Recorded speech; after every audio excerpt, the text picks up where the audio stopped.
పూరా local. BRS పాలనలో పూర్తిగా అవినీతి అక్రమాలు చోటు చేసుకున్నాయి. కేసీఆర్ హయాంలో ఒక నియంత పరిపాలన 10 సంవత్సరాల పాటు మన తెలంగాణ ప్రజల నెత్తిన రుద్దడం జరిగింది. ఎన్నో ఆశలతో, ఎన్నో ఆకాంక్షలతో, ఎన్నో మరి ఆలోచన విధానాలతో తెలంగాణలో ఉన్నటువంటి ప్రజలందరూ కూడా తెలంగాణ రాష్ట్ర సాధన కోసం పోరాటం చేసి మనం తెలంగాణ తెచ్చుకుంటే ఆ తెలంగాణ కేసీఆర్ కుటుంబం చేతిలో బందీ అయి కేటీఆర్ కుటుంబము మన మీద ఏ రకంగా పెత్తనం చేశారో మనం చూశాం. కేసీఆర్ కుటుంబం అనుకునేది ఆ రోజు ఈ తెలంగాణ ప్రజలందరూ కూడా మా కుటుంబానికి బానిసలుగా ఉండాలనేటువంటి ఆలోచనతో ఆ రోజు బీఆర్ఎస్ పరిపాలన చేసింది.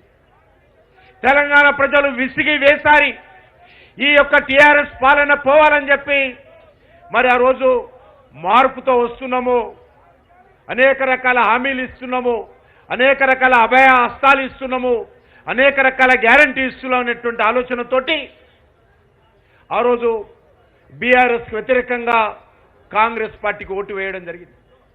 మరి కాంగ్రెస్ పార్టీ సోనియా గాంధీ నాయకత్వంలో, రాహుల్ గాంధీ నాయకత్వంలో, ప్రియాంక గాంధీ నాయకత్వంలో, రేవంత్ రెడ్డి నాయకత్వంలో అనేక రకాల హామీలు ఇచ్చారు. ఈరోజు 2 సంవత్సరాలు కావస్తుంది. మరి ఈరోజు రేవంత్ రెడ్డి రాష్ట్రమంతా పర్యటిస్తూ ఉన్నాడు. 2 సంవత్సరాల విజయోత్సవ పాలన పేరు మీద తెలంగాణలోని ముఖ్యమైనటువంటి ప్రాంతాల్లో పర్యటిస్తూ ఉన్నారు. పార్టీ తరఫున, ప్రభుత్వం తరఫున ఉత్సవాలు నిర్వహిస్తూ ఉన్నారు. నేను ఈ సందర్భంగా ముఖ్యమంత్రి రేవంత్ రెడ్డి గారు ఒకటే సవాల్ చేస్తా ఉన్నాను. రేవంత్ రెడ్డి గారు, మీరు ఏ ముఖం పెట్టుకొని ఈ యొక్క ఉత్సవాలు నిర్వహిస్తున్నారో ఈరోజు తెలంగాణ ప్రజలు నిన్ను ప్రశ్నిస్తుందని అడుగుతా ఉన్నాను. భారతీయ జనతా పార్టీ నిన్ను ప్రశ్నిస్తుంది. మీరు ఇచ్చినటువంటి హామీలేంటి, మీరు అమలు చేసినటువంటి పరిస్థితి ఏందో మీరు ఈ సభలలో ఎందుకు చెప్పడం లేదు అడుగుతా ఉన్నాను. ఎంతసేపు ఆయన 2 చెప్తాడు. ఒకటి ఫ్రీ బస్సు, ఒకటి సన్నబియ్యం. నేను ఈ సందర్భంగా తెలంగాణ ప్రజలకు కూడా కోరుతా ఉన్నాను, సన్న బియ్యంలో కూడా వారిచ్చేటువంటి సన్న బియ్యంలో ప్రతి కేజీ వెనక నరేంద్ర మోడీ గారి ప్రభుత్వము, బీజేపీ ప్రభుత్వము, కేంద్ర ప్రభుత్వము ప్రతి కేజీ వెనక 43 రూపాయలు కేంద్ర ప్రభుత్వం ఇస్తున్నది, 13 రూపాయలు మాత్రమే తెలంగాణ ప్రభుత్వం ఇస్తా ఉన్నది. ఆ 13 రూపాయలకు కూడా సన్నయ్య బియ్యం ఇస్తున్నా అని చెప్పి ప్రచారం చేసుకుంటారు. ఈరోజు నేను రేవంత్ రెడ్డిని అడుగుతా ఉన్నాను, అయ్యా మీరు ఇచ్చినటువంటి హామీలు 2 సంవత్సరాలు అయిపోతుంది కదా, ఏ వర్గానికైనా న్యాయం చేశారా? ఈరోజు రేవంత్ రెడ్డి చెప్పాల్సినటువంటి అవసరం ఉంది. మీకు తెలంగాణ ప్రజల మీద విశ్వాసం ఉంటే, మీరు ఇచ్చినటువంటి గ్యారంటీలు అమలు చేశారనుకుంటే, ప్రజాస్వామ్యం మీద విశ్వాసం ఉంటే ఈరోజు తెలంగాణ ప్రజలకు ఖచ్చితంగా రేవంత్ రెడ్డి, రాహుల్ గాంధీ జవాబు చెప్పాల్సినటువంటి అవసరం ఉంది. ఏ రకంగా మార్పు వచ్చిందో చెప్పాలి, ఏ రంగంలో మార్పు వచ్చిందో చెప్పాలి. ఒకటి మాత్రం మార్పైంది, కేసీఆర్ పోయి రేవంత్ రెడ్డి వచ్చాడు. మరి గులాబీ జెండా పోయి చేయి గుర్తు జెండా వచ్చింది తప్ప ఈ తెలంగాణలో ఏ మార్పు రాలా, ఏ మార్పు రాలా. పరిపాలనలో మార్పు రాలా, దోపిడీలో మార్పు రాలా, అవినీతిలో మార్పు రాలా, ప్రజలకు ఇచ్చినటువంటి హామీలు అమలు చేయడంలో మార్పు రాలా, ఏ రంగంలో కూడా మార్పు రాలా. చివరకు పార్టీ ఫిరాయింపుల్లో కూడా మార్పు రాలేదు. ఈరోజు ఈ రాష్ట్రంలో ఫిరాయింపు రాజకీయాలు ఏ రకంగా పెరిగాయో మనం చూస్తూ ఉన్నాం. రాజశేఖర రెడ్డి గారు ఉన్నప్పుడు టీఆర్ఎస్ ఎమ్మెల్యేలు మూకమ్ముడిగా కాంగ్రెస్ పార్టీలో చేరారు. కేసీఆర్ ఉన్నప్పుడు కాంగ్రెస్ ఎమ్మెల్యేలు మూకుమ్మడిగా కాంగ్రెస్ నుంచి బీఆర్ఎస్లో చేరారు. కనీసం రాజీనామా చేయకుండా ఎమ్మెల్యే పదవికి కేసీఆర్ హయాంలో మంత్రి పదవిని ఎలగబెట్టినటువంటి చరిత్ర ఈ రాష్ట్రంలో పార్టీ ఫిరాయింపుల చరిత్ర. మళ్ళీ ఈరోజు బీఆర్ఎస్కి చెందినటువంటి ఎమ్మెల్యేలు 10 మంది కాంగ్రెస్ పార్టీలో ఫిరాయించారు. దేంట్లో మార్పు వచ్చిందో ఈరోజు రాహుల్ గాంధీ చెప్పాలి. ఏ రకమైనటువంటి మార్పుతో కూడినటువంటి పరిపాలన తెలంగాణలో అందిస్తా ఉన్నారో ఈరోజు రేవంత్ రెడ్డి చెప్పాలి. రైతులకు ఇచ్చినటువంటి హామీలు అమలు జరిగాయా? నిరుద్యోగులకు ఇచ్చినటువంటి హామీలు అమలు జరిగాయా? మహిళలకు ఇచ్చినటువంటి హామీలు అమలు జరిగాయా? బీసీలకు ఇచ్చినటువంటి హామీలు అమలు జరిగాయా? ఎస్సీ ఎస్టీలకు ఇచ్చినటువంటి హామీలు అమలు జరిగాయా? తెలంగాణ ఉద్యమకారులకు ఇచ్చినటువంటి హామీలు అమలు జరిగాయా? ఉద్యోగస్తులకు ఇచ్చినటువంటి హామీలు అమలు జరిగాయా?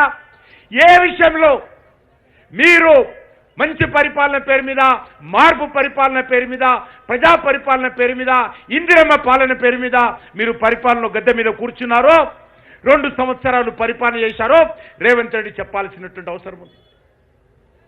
ఈరోజు మీరు గ్రామాల్లో తిరిగి పోలీసులను పెట్టుకొని సభలు పెట్టుకోవడం కాదు, ఈరోజు ఇచ్చినటువంటి హామీల మీద చర్చకు సిద్ధంగా ఉన్నాడా రేవంత్ రెడ్డి అడుగుతా ఉన్నాను. ఈరోజు భారతీయ జనతా పార్టీ తరఫున నేను ముఖ్యమంత్రి రేవంత్ రెడ్డికి సవాల్ చేస్తా ఉన్నాను. మీరు 2 సంవత్సరాలలో మీరు ఇచ్చినటువంటి గ్యారెంటీని అమలు చేస్తే ఈ ఇందిరా పార్కులో చర్చకు వస్తావా? మీ ప్రజాబడిలో చర్చకు రావాలా? ఒక ప్రెస్ క్లబ్లో చర్చకు రావాలా? రేవంత్ రెడ్డి సిద్ధంగా ఉండాలి, ముందుకు రావాలని కోరుతా ఉన్నాను. పార్టీ తరఫున మా పార్టీ కార్యకర్త ఎవరైనా సరే చర్చకు మేము సిద్ధంగా ఉన్నాము. రైతులకు ఇచ్చినటువంటి హామీలు అమలు చేశావా? అనేక రకాల పంటల మీద 500 బోనస్ ఇస్తా ఉన్నావు. ఒక సన్న బియ్యం తప్ప ఏ దాని మీద కూడా బోనస్ ఇవ్వడం లేదు. పత్తి మీద బోనస్ ఇస్తున్నావా? వేరుశనగ మీద బోనస్ ఇస్తున్నావా? దేంట్లో ఇస్తున్నావు? 10 పంటల మీద గిట్టుబాటు ధర అదనంగా 500 రూపాయలు బోనస్ ఇస్తానన్నారు. రైతులకు, రైతు కూలీలకు అనేక రకాల హామీలు ఇచ్చారు. కౌలు రైతులకు ప్రతి ఎకరానికి 10,000 ఇస్తామన్నారు. రైతు కూలీలకు 12,000 ఇస్తామన్నారు. ఏమైందని అడుగుతా ఉన్నాను. అంతేకాకుండా నిరుద్యోగ యువత మొదటి సంవత్సరంలోనే 2 లక్షల ఉద్యోగాలు భర్తీ చేస్తామన్నారు. మరి ఈరోజు ఎక్కడ పోయినా అడుగుతా ఉన్నాను. ఎందుకు భర్తీ చేయలేదో చెప్పాల్సినటువంటి అవసరం ఉంది. అంతేకాదు నిరుద్యోగులకు సంబంధించి నిరుద్యోగ భృతి ఇస్తామన్నారు. ప్రతి గౌరవ పెద్దలు, రాజ్యసభ సభ్యులు, భారతీయ జనతా పార్టీ ఓబీసీ మోర్చా జాతీయ అధ్యక్షులు డాక్టర్ కె లక్ష్మణ్ గారిని వేదిక మీదకి రావాల్సిందిగా ఆహ్వానిస్తా ఉన్నాను. ఈరోజు నిరుద్యోగులకు సంబంధించి ఉద్యోగాలు ఇస్తాము. ఒకవేళ ఉద్యోగాలు ఇవ్వకపోతే నిరుద్యోగులందరూ కూడా నెలకు 4,000 ఆర్థిక సహాయం అందిస్తా ఉన్నారు, నిరుద్యోగ భృతి ఇస్తా ఉన్నారు. నేను ఈరోజు రేవంత్ రెడ్డిని అడుగుతా ఉన్నాను, 2 సంవత్సరాలు అయింది కదా, ఎందుకు ఉద్యోగాలు భర్తీ చేయలేదు? 2 సంవత్సరాలు అయింది కదా, ఏ ఒక్కరికి నిరుద్యోగ భృతి ఎందుకు ఇవ్వలేదు? ఈరోజు రేవంత్ రెడ్డి, రాహుల్ గాంధీ చెప్పాలి. అంతేకాదు ఈరోజు మహిళలందరికీ ప్రతి నెలకు 2,500 రూపాయలు ఇస్తామన్నారు. నిరుద్యోగ భృతి నిరుద్యోగులకు 4,000 ఇస్తామన్నారు. పెన్షన్స్ 2,000 నుంచి 4,000 పెంచుతామన్నారు. దివ్యాంగులకు 6,000 ఇస్తామన్నారు. కొత్త పెన్షన్స్ ఇస్తామన్నారు, అది గతి లేదు. ఉన్న పెన్షన్స్ పెంచలేదు, దివ్యాంగులకు పెంచలేదు, వితంతువులకు పెంచలేదు, వృద్ధాప్యులకు పెంచలేదు. మరి ఈరోజు ఆ రకంగా పెన్షన్లు తీసుకున్నటువంటి వాళ్ళకు కూడా వెన్నుపోటు పొడిచినటువంటి ప్రభుత్వము కాంగ్రెస్ పార్టీ ప్రభుత్వము, రేవంత్ రెడ్డి ప్రభుత్వము, రాహుల్ గాంధీ ప్రభుత్వం అని మనం చేస్తా ఉన్నాం.